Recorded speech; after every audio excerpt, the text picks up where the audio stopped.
Bismillahirrahmanirrahim. Assalamualaikum warahmatullahi wabarakatuh. Good morning everybody. How are you today? Oke, pada kesempatan kali ini, saya Anissa Aulia Evinda bersama dengan partner saya, Nur Laila Zulaiha, akan melakukan sebuah presentasi sesuai dengan topik pembahasan yang telah tertera. So, simak penjelasan dari kami ya. Daimul Ahkam atau asas-asas hukum. Pola pikir yang dipergunakan dalam menetapkan Daimul Ahkam antara sebagai kerangka filosofis dalam hukum Islam adalah agar antara musyarri, mukallaf, dan syara terjadi relevansi yang integral, di mana mukallaf tidak merasa keberatan dalam menjalankan syara dan membawa kemaslahatan dalam kehidupannya.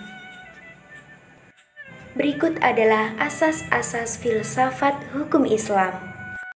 Hukum Islam dapat dipahami sebagai norma-norma yang bersumber dari ajaran Islam, norma-norma yang mengatur kehidupan manusia untuk mencapai kemaslahatan dan keselamatan baik di dunia maupun di akhirat. Tentunya sebelum hukum Islam itu terlebih dahulu asas penetapan hukum Islam.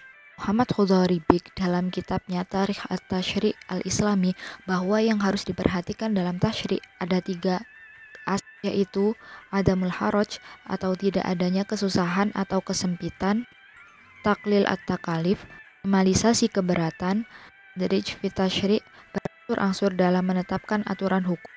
Yang pertama yakni adamul haraj atau tidak adanya kesusahan atau kesempitan. Al-Quran banyak menyebutkan ayat-ayat yang menunjukkannya, seperti Quran Surat Al-Ma'idah ayat 6, Quran Surat Al-Baqarah ayat 185, dan Quran Surat An-Nisa ayat 18. Pada ayat-ayat tersebut dijelaskan bahwa Allah Subhanahu wa Ta'ala menurunkan syariat dengan tetap memperhatikan situasi dan kondisi hamba-hambanya.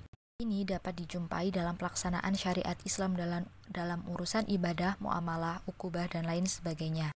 Sekarang langsung saja ke contohnya biar lebih paham ya teman-teman.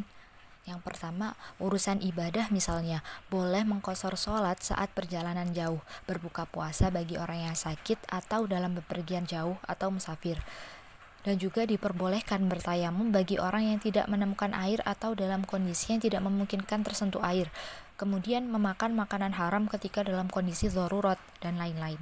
Contoh kedua, dalam urusan muamalah, misalnya, tidak ada prosedur resmi atau bentuk formal yang wajib diikuti untuk menentukan sebuah akad atau transaksi agar menjadi sah.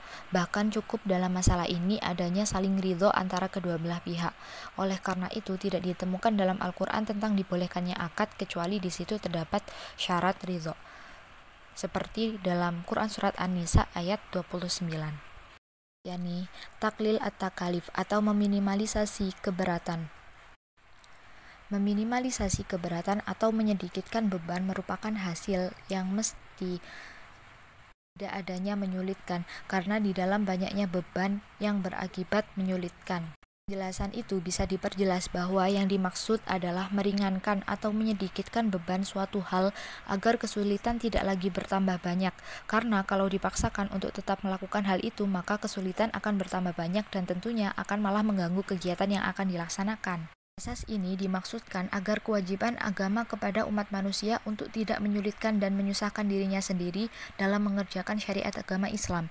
Dalam hal ini mengingatkan kepada manusia agar dapat menahan diri, dalam arti tidak menanyakan sesuatu tentang masalah yang belum dan tidak ada ketetapan hukumnya, misalnya perundang-undangan yang belum diketahui, dan agar permasalahannya untuk sementara dibiarkan saja.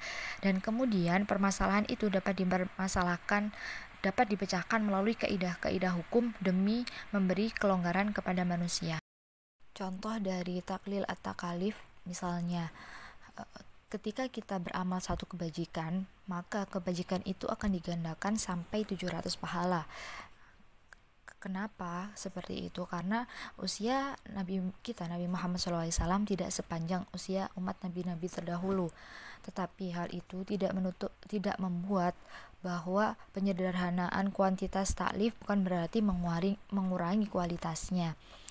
Sebab tidak ada perbedaan karena memiliki Lailatul Qadar setahun sekali yang melipat gandakan pahala manusia sampai 1000 bulan. Dan konon Nabi Muhammad SAW semula menerima perintah sholat 55 kali sehari semalam.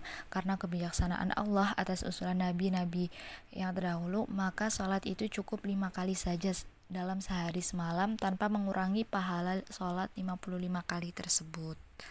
Asas yang ketiga yakni at-tadrij fi tasyri', berangsur-angsur dalam menetapkan aturan hukum.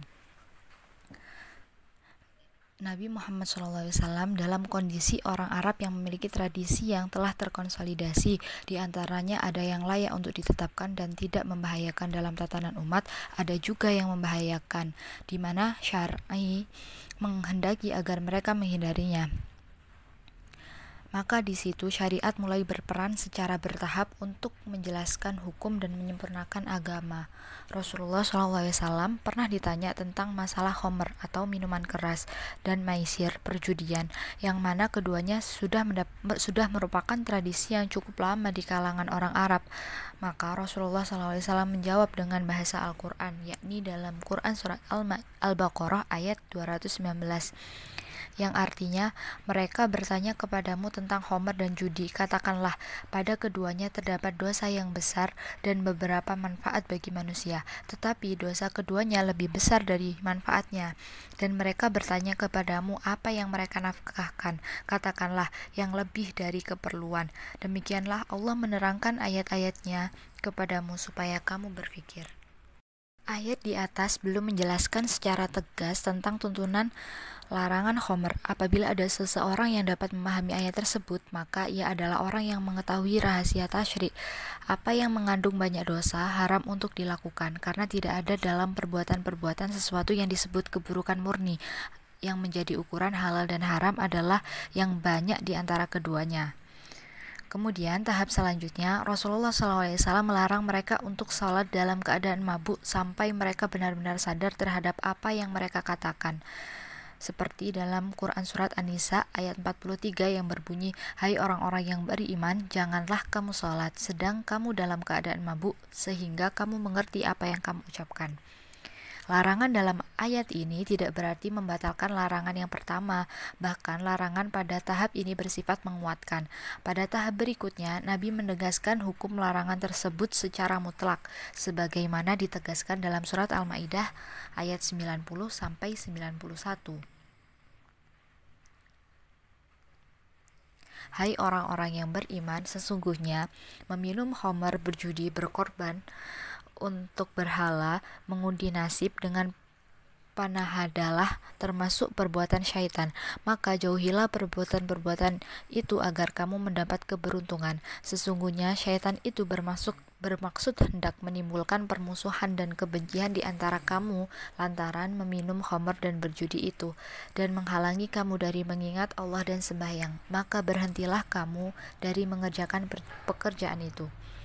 Tahap yang ketiga ini merupakan larangan secara mutlak, begitu juga menjelaskan latar belakang dan pengaruh atau akibat dari perbuatan tersebut. Demikian penerapan hukum syariat secara tadriji untuk menjaga kemaslahatan manusia sebagai tujuan utama dalam syariat.